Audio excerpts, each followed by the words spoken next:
school that provides tutors to help students struggling with reading sounds like a good idea. But there's a catch in this hypothetical. Imagine that during these one on one sessions meant to help students succeed, any grammar or spelling mistakes they make must be reported to their regular teacher, who must punish them for the mistake. Or worse yet, imagine a tutor has the power to automatically require a student to repeat a year of school for showing up late, making a minor error, or failing to pay the tutor's salary. To my knowledge, there is no school that works this way because it's a bad idea. But this is exactly the kind of help we offer to millions of Americans in the probation and parole systems. From KERA in Dallas, this is Think. I'm Chris Boyd. There's been surprising bipartisan support for policies designed to curb mass incarceration. But my guest would argue that shunting huge amounts of people into probation and parole programs is not a great alternative, and all the hoops people have to jump through may actually create crime. Vincent Schiraldi is founder of the Center on Juvenile and Criminal Justice and the Justice Policy Institute. His new book is called Mass Supervision: Probation, Parole, and the Illusion of Safety and Freedom. Vinny, welcome to Think. Thank you so much for having me, Chris. So this is an issue I think that has flown under the radar for a lot of people who do care about effective criminal justice, including you for a long time. How did you begin to realize how many problems were baked into the parole and probation systems we have in this country? Well, really, for me, it was when I actually went to run one of the nation's largest probation departments in New York City and, met with Mayor Bloomberg, interviewed with him, saw how little attention was paid to the department in a city that actually ran pretty well. That was really paying a lot of attention to criminal justice and juvenile justice issues.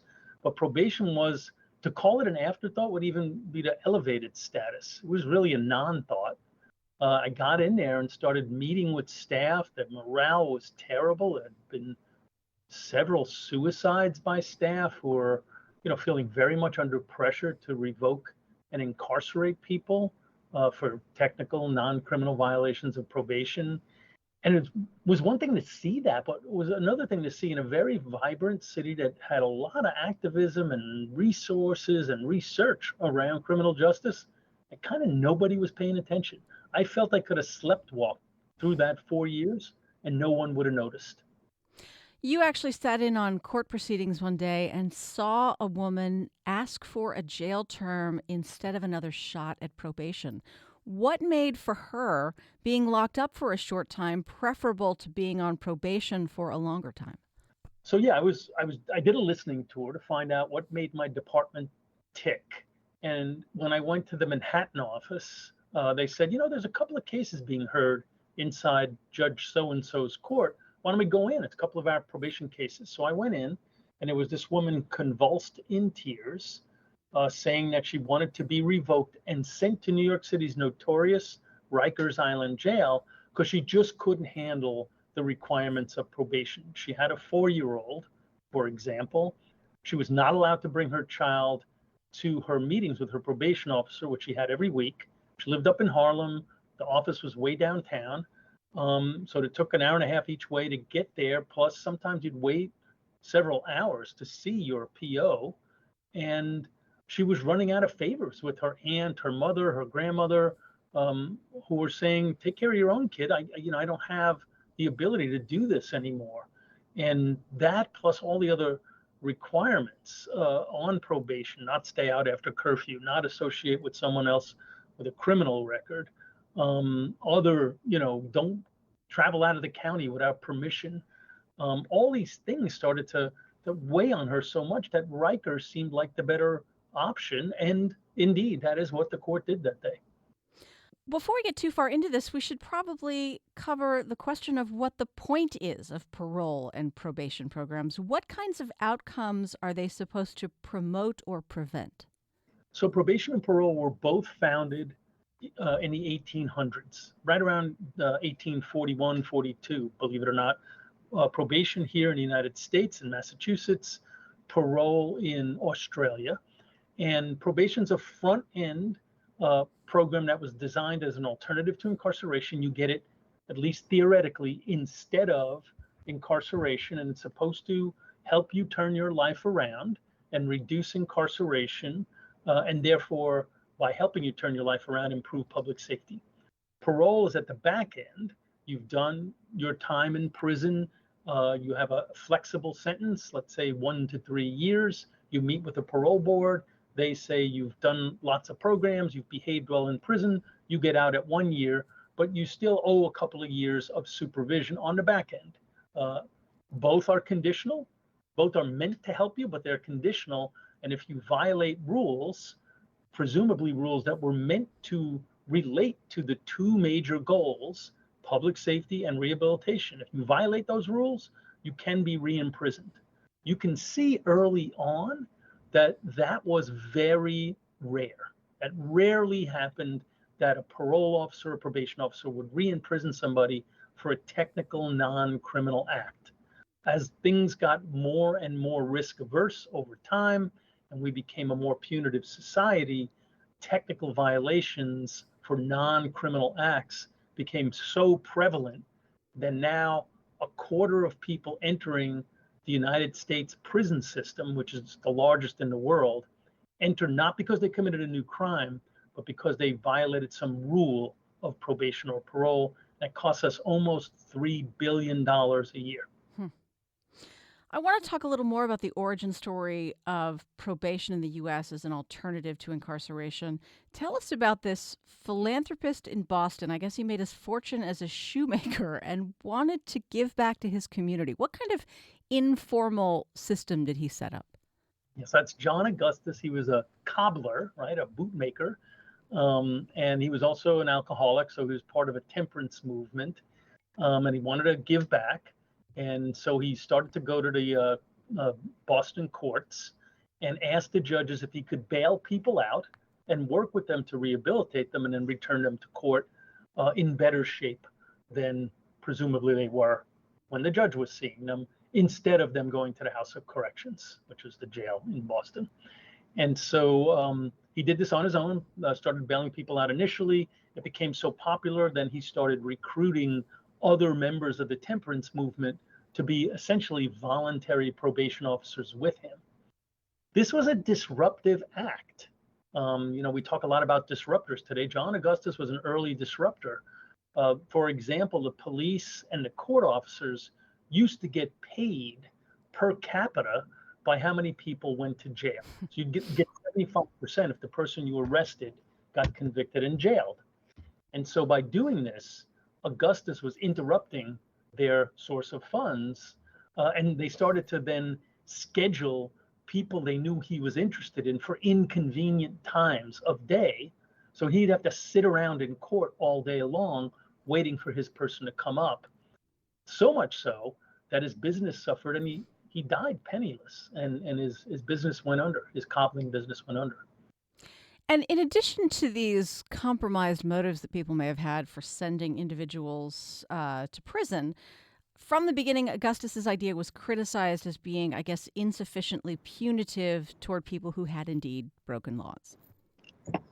That's right. And this is where you sort of get into the struggle between, is this purely a punishment, or is it a punishment towards an end, and a sentence towards an end? Augustus's view, obviously, was that the goal, the end in mind, is a safer society and a rehabilitated person.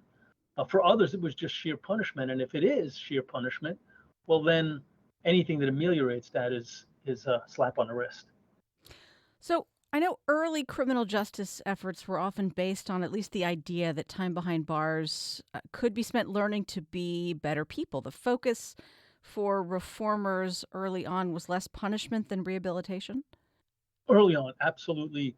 Our systems, our penitentiary, right, where you go to make penitence, our juvenile system, which we created in the late 1800s in the United States, that spread throughout the world, and things like probation and parole were all founded upon notions of rehabilitation. Whether we ever truly delivered on those notions, I think, is a separate question, but there's no question that that was the foundation of what we were trying to do up until around the 1970s. What changed in 1974 with the publication of this paper by, I gather, a little-known scholar named Robert Martinson? So a number of things were going on in the 70s and the 60s, right? There was a lot of protests around civil rights, around the anti-war. People were growing their hair long, smoking dope. All these all these cultural revolutions were occurring, and some of them were very in your face and very upsetting to the dominant power structure, to the older generation. And so the Republican Party, Richard Nixon and his colleagues launched what they call a Southern strategy to peel away reliable Southern voters and Northern suburban voters from the Democratic Party. And John Ehrlichman, President Nixon's former assistant for domestic affairs, describes it this way. He said, the Nixon campaign in 1968 and the Nixon White House after that had two enemies, the anti-war left and black people. You understand what I'm saying? We knew we couldn't make it illegal to be either against the war or black, but by getting the public to associate the hippies with marijuana and blacks with heroin, and then criminalizing both heavily, we could disrupt those communities. We could arrest their leaders, raid their homes, break up their meetings, and vilify them night after night on the evening news. Did we know we were lying about the drugs? Of course we did. Wow. And so, yeah, it's pretty alarming that these folks were willing to say that. H.R. Holman, his chief of staff, wrote, President Nixon emphasized that you have to face the fact that the whole problem is really the blacks. The key is to devise a system that recognizes this while not appearing to. So sort of early dog whistle politics. I'm going to say crime and poverty. You know what I'm talking about. It's black people and hippies. And so into this sort of swirling set of social factors comes this little known researcher named Robert Martinson, who was sort of a junior researcher on an effort to research which programs work in prisons by New York State's Department of Corrections so that they could spend more money on the ones that work and spend less money on the ones that don't work. And the findings were equivocal. Many of the programs weren't funded adequately. Many of the research efforts weren't done well. And so the report got sort of tossed in a round file and left on its own, or so we thought. Years later, Martinson distilled this report into the conservative newspaper Public Interest, and then it got kind of republished as what works when it comes to incarcerating people, and the answer was nothing works. And so now you have this whole sort of set of factors where there's a need to vilify and to politicize and to racialize criminal justice policies. And that's a seemingly hard piece of research that says nothing works when it comes to rehabilitating people. And these factors collide, and it marks really the beginning of the death of rehabilitation as a goal in criminal justice in America and the launch of our efforts to mass incarceration. So from when Nixon declares the war on drugs in 1972, the following year, 1973, 50 years ago, we begin an increase in incarceration, and we go from having a pretty typical incarceration rate to one that is 5, 7, sometimes 10 times our Western allies. And alongside this growth in prison is a growth in parole and probation, which you would not expect if they were true alternatives to incarceration. If they were true alternatives, when they went up, incarceration should go down. When they go down, incarceration should go up. The fact that they all went up together show that they are really an add-on and an increase in surveillance rather than a true alternative. All right, Vinny, as you mentioned, this report by Robert Martinson that said nothing works to rehabilitate people in the criminal justice system, this pretty much killed efforts to rehabilitate. Martinson himself, though, kind of reversed his position on that a few years later, but I guess by that point the cat was not only out of the bag, but across the street and down the road. Yeah, that's right. And I think there's a lesson for us in all of this for today, as we sort of hype up our discussion about crime and punishment again with these increases in crime since the pandemic, as to where this kind of stuff can take us.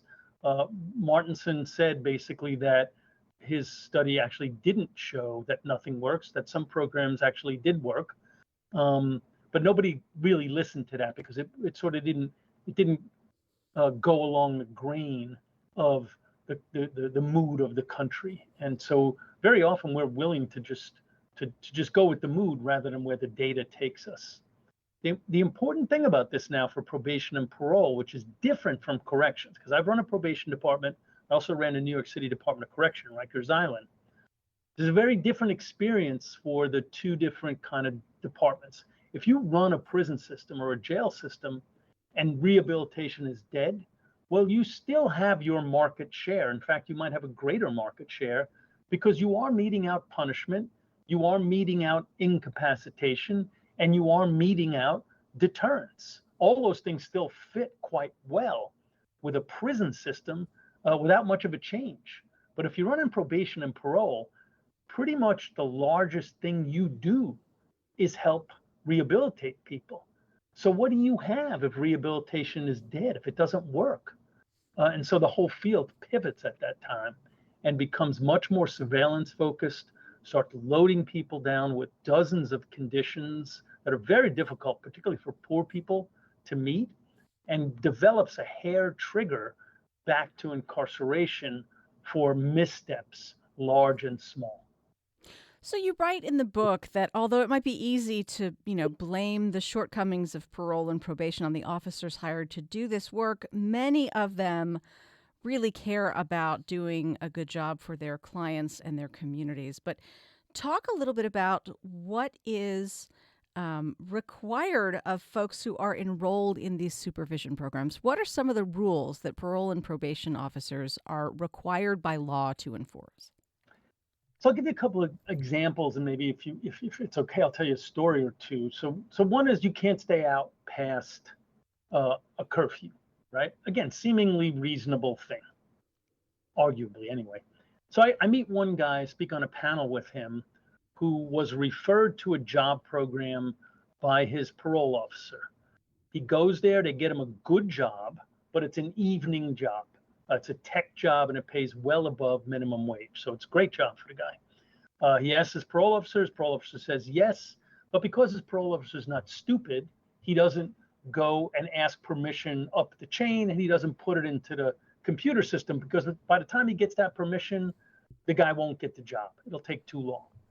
So things are going fine. That parole officer switches out. Guy gets another parole officer. That's fine with that person. Third parole officer, it's fine. Fourth parole officer comes on board, and she doesn't talk to him. She just goes and knocks on the door of his home at 8 o'clock at night. He's not home. She issues a warrant for his arrest. He gets picked up, put into Rikers Island, and he's there for 6 weeks before they figure all this out and decide not to revoke him. He said to me, when I went into Rikers Island, I had a job, an apartment, a car, and a girlfriend. When I came out 6 weeks later, all of that was gone. Had to start all over again. So another problem, this is so interesting to me, is that in many jurisdictions, one who is on probation or parole is not allowed to associate with people who have interactions with the criminal justice system. How does this affect some communities more than others? So, at the height of mass supervision, 1 out of 12 Black men in America was on probation. Really an astonishing level of reach into a community by a probation system. And 1 out of 3 Black men have a felony record. So it's really uniquely difficult for Black men not to associate with other Black men who have a felony record. I met a guy on a panel, again, I was speaking, who was living in a homeless hotel because his mother had a felony record. She had a bedroom for him and he couldn't go home. Kerry Lathan comes out of prison on parole in California, in Los Angeles. While he was locked up, a musician, Nipsey Hussle, had donated clothing to Kerry's sister so that when Kerry came home, he had clothing. He comes out, he's going to a funeral. He goes to Nipsey Hussle's clothing store, Marathon Clothing, to buy a nice shirt to wear to the funeral. Nipsey Hussle's there. He goes over to thank him. And that's the moment when somebody assassinates Nipsey Hussle. So both Hussle gets killed and Kerry Lathan gets shot. No, not now. Hustle was a big philanthropist and well known in the Los Angeles area. So he was eulogized by President Obama and Los Angeles Mayor Garcetti. It was a 20,000 person event at a stadium in Los Angeles. And while all that's happening, Kerry Lathan's parole officer slaps a technical violation on him and moves him to jail in his wheelchair for associating with a known criminal, Nipsey Hussle, who had a prior record. So it, one of the things you have to ask yourself is, why would a regular, normal person do something like this? Why would POs do these things? And it's important to not just think of the probation officers and parole officers as uniquely mean people. They receive day after day very clear messages not to take any chances. If they take a chance on a guy like Kerry Lathan, and Kerry Lathan goes out and lives a happy, healthy, productive life, they get nothing for that. If they take a chance and something bad happens, they can get fired, they can get yelled at, they can get humiliated, transferred to a location they don't want to work in. One probation commissioner told me they used to keep a golden toilet bowl cover around their office that they would convey on the parole officer or probation officer who believed the story of one of their clients and was suckered in. So very clear messages not to take chances on people, which, over time and writ large to 2,000 different departments around the country can result in a lot of unnecessary and painful incarceration. There's a term for this in the industry. It's called fear probation. Yeah, that's when I did my tour. My staff were largely Black and Latino, and the people we were supervising were largely Black and Latino. And there was a lot of sort of anxiety over what we were essentially, forcing them to do, which was to incarcerate other people who looked like them for non-criminal acts. And one of my POs during a listening session said, "We practice fear probation here. We incarcerate people who look like us because if we don't and something goes wrong, you will throw us under the bus." I hadn't realized, Vinny, that a lot of jurisdictions require people on probation and parole to pay at every visit with their officers for the supervision they are legally required to submit to. What is this about? When we launched our zeal for mass incarceration as a country, it really kind of came at the same time as we also launched efforts to dramatically cut back on taxation. And that had a number of effects. One part of it was we eliminated a lot of assistance to the very same people who we later incarcerated for a lot more money. That ranged from cash assistance on things like welfare to drug treatment to housing. And so there was less and less, fewer and fewer opportunities for people to succeed and more prisons to go to when they fail. We also didn't want to pay for this as a society. And so bit by bit, we started to pick their pockets to be part of this, growing carceral system. And one of the ways that manifests itself is probation and parole. People have to pay to be on probation and parole. The same poor people who perhaps if they had enough money to pay for probation wouldn't have committed the crime in the first place. Some states have privatized big sections of their probation departments. Misdemeanor probation, for example, is very commonly privatized in Georgia, Alabama, Kentucky. One guy, Thomas Barrett, stole a $2 can of beer. He was a pharmacist. He became addicted to drugs. He lost his job. He lost his family. He lost his profession. And he hit the skids, stole a $2 can of beer, was ordered to pay a fine, didn't have the money to pay that fine, so got put on private probation where he accumulated $1,000 worth of fees for supervision, for electronic monitoring, for urine testing. They charged for all of that stuff and finally just said, "I can't do it anymore." He was selling his blood plasma to pay to be on probation, and he just couldn't keep up. He fell $1,000 in arrear and then ended up doing a year of jail for stealing a $2 can of beer and not being able to pay probation fees. So, how much are these fees? We're not talking, it sounds like like a $2 or $5 kind of pittance when you arrive. These can be expensive. Oh my goodness. Yeah, no, they were, I mean, they're expensive for people who actually have money, never mind for the like poor people that were on them. Barrett, I think, was paying like $30 a month, and then so he gets fined. All right, he gets fined $200 for stealing a beer. Right?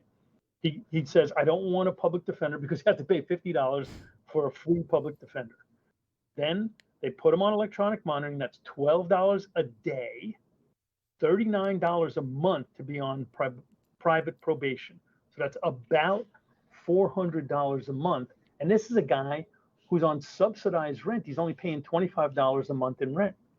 So, like I said, he falls $1,000 behind in fees, which is 5 times his original court fine and 50 times the $2 can of beer. Is it wrong, Vinny, for me to suspect that the people who are on probation and parole have been set up to fail in many jurisdictions? Yeah, I mean, yeah, that sounds more active than I think it is. Elie Wiesel once wrote, "The opposite of love isn't hate; it's indifference." Mm. I think this is a system that reeks of indifference. When I've talked to elected officials about this, they kind of have no idea. I'm not trying to say that they're blameless for that. I just think this thing is creeping around out there without a lot of people knowing about it, you know, kind of surveilling and punishing and harming this underclass of folks who's struggling with it. The guy on the panel with me who talked about losing his job and going to jail for 6 weeks at Rikers Island, the thing that most disturbed me about it, he wasn't even that upset about it. He basically said to me, I knew this system was going to screw me at some point. I thought it would be way worse than 6 weeks. He felt like he got off easy with only being in prison for 6 weeks for doing a job that he was referred to by his PO. So I think this is a group of folks. It's hard for some folks to relate to how frequently they get pushed around by systems like probation and parole. And I think that's happening without a lot of animus, if you will, without a lot of consciousness by most people, most elected officials, which is part of why I wrote the book. Presumably, Vinny, being on probation or parole indicates somebody has been deemed less of a concern for committing future crimes or causing problems than somebody that is still locked up. This does not make it easier to say, enroll in a community college or a university, even though almost everybody would think that's a great step forward for someone who has had trouble with the law. Yeah, absolutely. I think that's what's happened over time. Again, imagine yourself as a PO. You've got 100, 150 people on your caseload, a very risk averse environment. You don't have a lot of resources to help somebody go to college, find a place to live, find a job, get drug treatment. The one thing you have infinite access to is prison. With a stroke of a pen, you can spend $50,000, $75,000 imprisoning somebody. But if you want to put somebody in college or housing or drug treatment, you have to run a bake sale, essentially, if you're a PO. So, with so few resources and so strung out with 150 people on your caseload, um, sometimes POs they do the wrong thing, not because they woke up that morning trying to harm somebody, but because in their world, that's the only thing they have easy access to. I mean, does putting more people on probation and parole cut down on the numbers of people that we put into jails and prisons?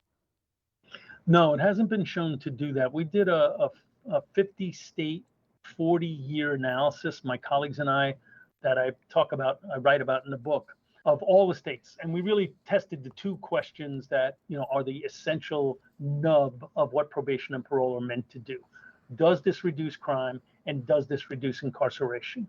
And we found that the more people that are on probation and parole in a state, the more people that state is likely to have in prison when you control for other factors. And there was no relationship with the number of people on probation and crime. And there was actually a worsening relationship between parole and crime. The more people a state had on parole, the more violent crime that state had. So let's unpack that for a second. You're poor, you're struggling, you've come out of prison, you don't have a reliable place to live, you need a job, you have maybe a substance abuse problem, and all you're getting from a parole officer is hassles and a requirement to come sit in his office for a couple of hours a day. So bit by bit, we disrupt lives of people who are in many cases just hanging on by a thread. And that can lead them to engage in behaviors we really don't want them to engage in. Vinny, I am neither on probation nor parole. If I am accused of stealing my neighbor's flower pots and this goes all the way to court, and then I'm acquitted because I didn't do it, nothing else happens to me. I walk free. What might happen to me if I am on probation and parole, accused of that crime, and acquitted of it? So when you go to court for that flower pot theft, you have the right to an attorney, you have the right to remain silent, you have the right to confront witnesses, and you have the right for the prosecutor to prove what you did beyond a reasonable doubt. If you were on probation, you would not have the right to an attorney, you would not have the right to confront witnesses, you would not have the right to proof beyond a reasonable doubt, and you would not have the right to remain silent.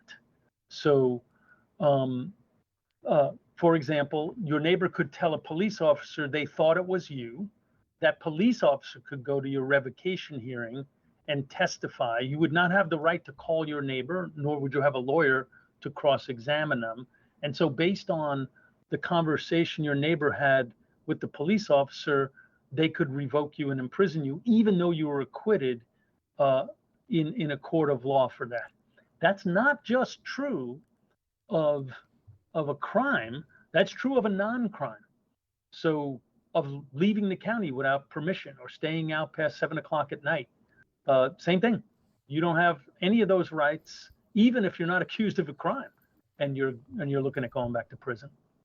What you've just described sounds as if it violates a handful of constitutional provisions. How is that allowed under the Constitution? The probation and parole were set up, as I mentioned earlier, to be a rehabilitative, helpful project. And so they're interestingly, the major case law around them comes from the 1970s, before the advent of mass incarceration. And so the thought amongst the court was, this is like two friends helping each other. I'm helping you, Chris. I'm helping you kick your drug habit. I'm helping you stop stealing flower pots. I got to get in there and help you when the time comes. I got to be able to look through your underwear drawer to make sure you're not hiding drugs in there, which is why you stole that flower pot. We don't want the court in between me and your apartment. We want me to be able to just walk into that apartment, see what I see, do what I do. We don't want all this due process stuff slowing it down, because you're not fully free. You are not as free as everybody else if you're on probation and parole. So that was the theory behind it. It was kind of a quaint theory when we thought this was nothing but friendly.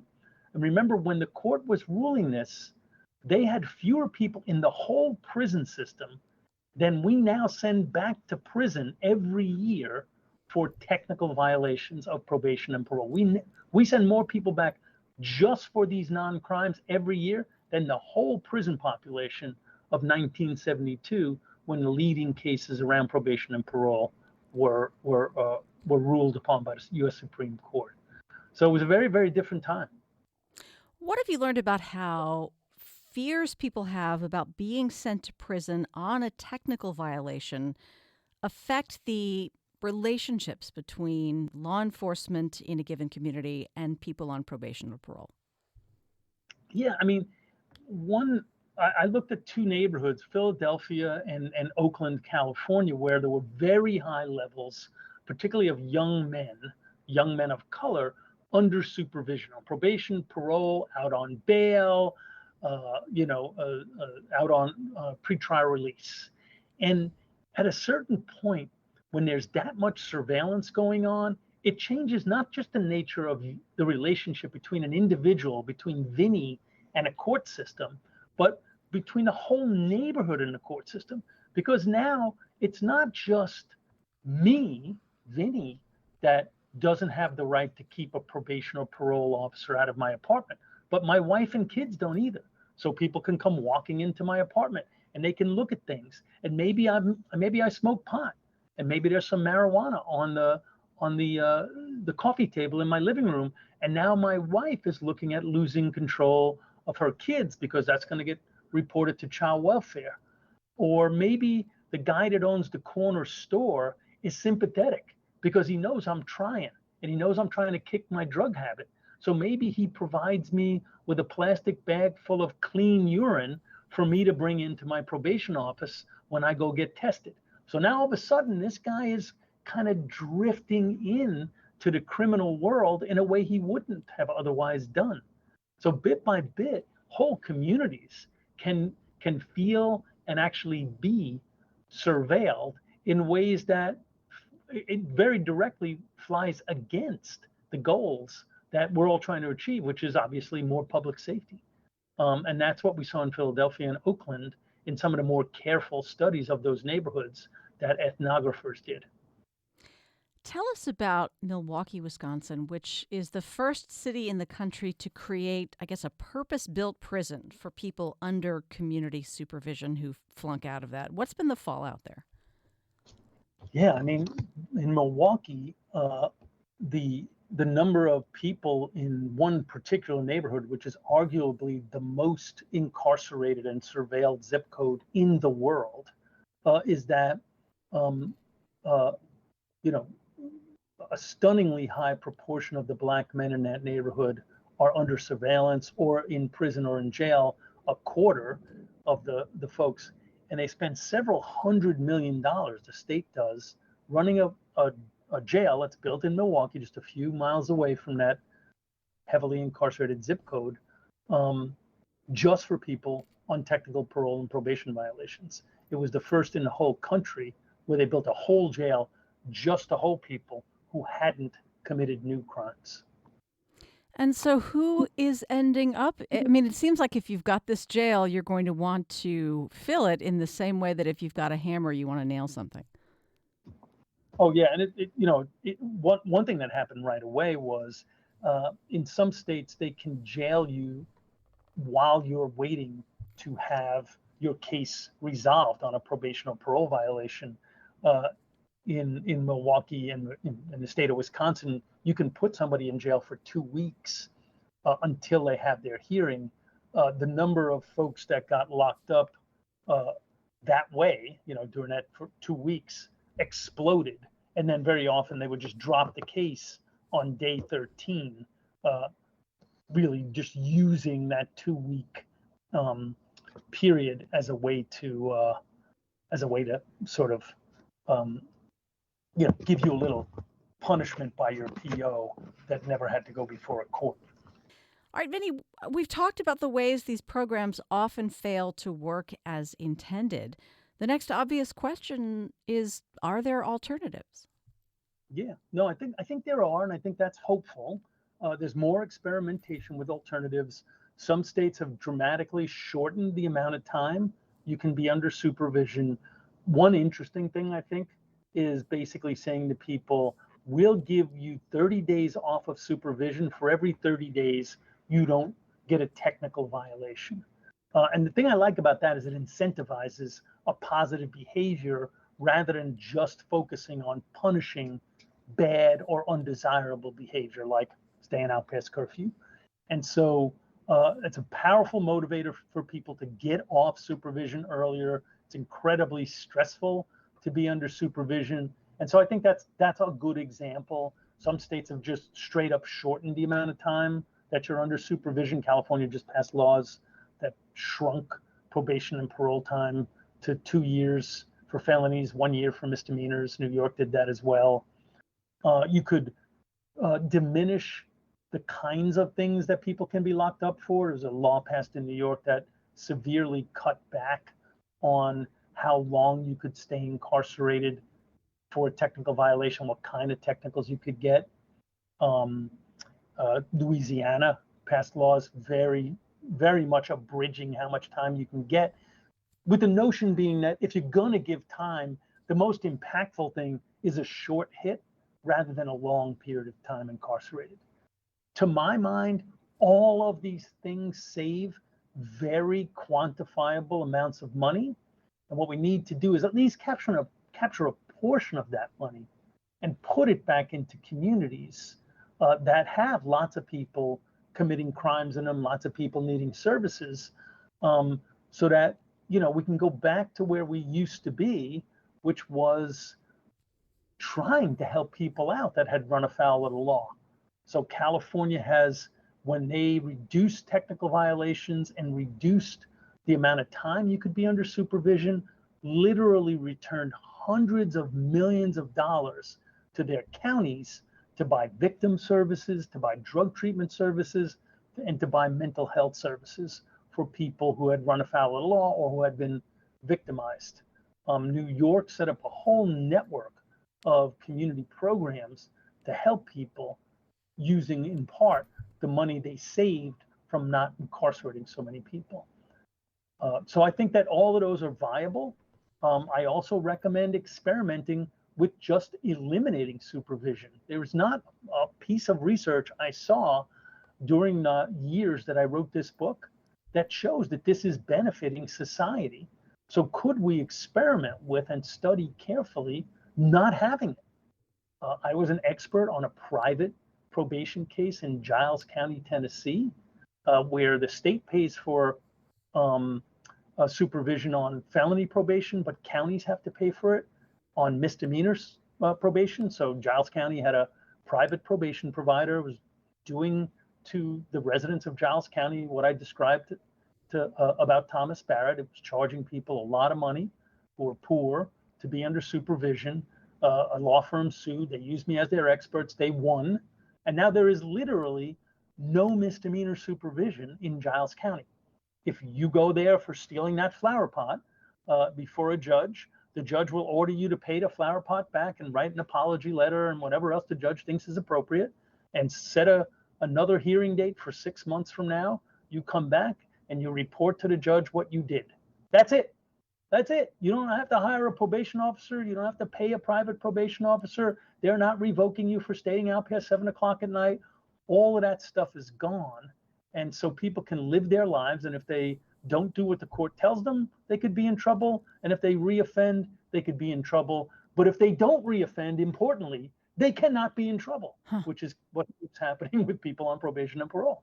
Yeah, I just want to make sure that I understand what you're saying here. I think a lot of people assume that even if the rules are draconian and unfortunate, that checking in with a probation or parole officer is a big part of what keeps people on the straight and narrow, either in avoiding incarceration or at the end of incarceration. You're saying there's not a lot of evidence that spending time in the parole or probation system prevents future crimes. Either they're going to happen or they're not? I think that there are things that can prevent future times. I saw no evidence that meeting with a parole or probation officer was one of those things. I think drug treatment is great. I think victim offender reconciliation is great. There's evidence that those are the kinds of things that help. Seeing a PO, no evidence. No evidence. So we spend a lot of money on a thing with no evidence. In fact, several of the gurus of the evidence-based practice worlds, James Bonta, Ed Latessa, basically have concluded probation and parole are not an evidence-based practice. I think they exist predominantly tomorrow because they existed yesterday. It's a very powerful status quo. I think people don't think about this enough, and therefore they don't innovate in this space. I think this is a space that cries out for innovation, where we're wasting a tremendous amount of money to mess with people's lives without a lot of outcomes to show for it. Vincent Schiraldi is founder of the Center on Juvenile and Criminal Justice and the Justice Policy Institute. His book is called Mass Supervision: Probation, Parole, and the Illusion of Safety and Freedom. Vinny, thanks very much for the conversation. Thanks so much for having me on, Chris. This was a really great discussion. You can find us on Facebook and Instagram and get the podcast wherever you like to get your podcasts, or look for it at our website, think.kera.org. Again, I'm Chris Boyd. Thanks for listening. Have a great day.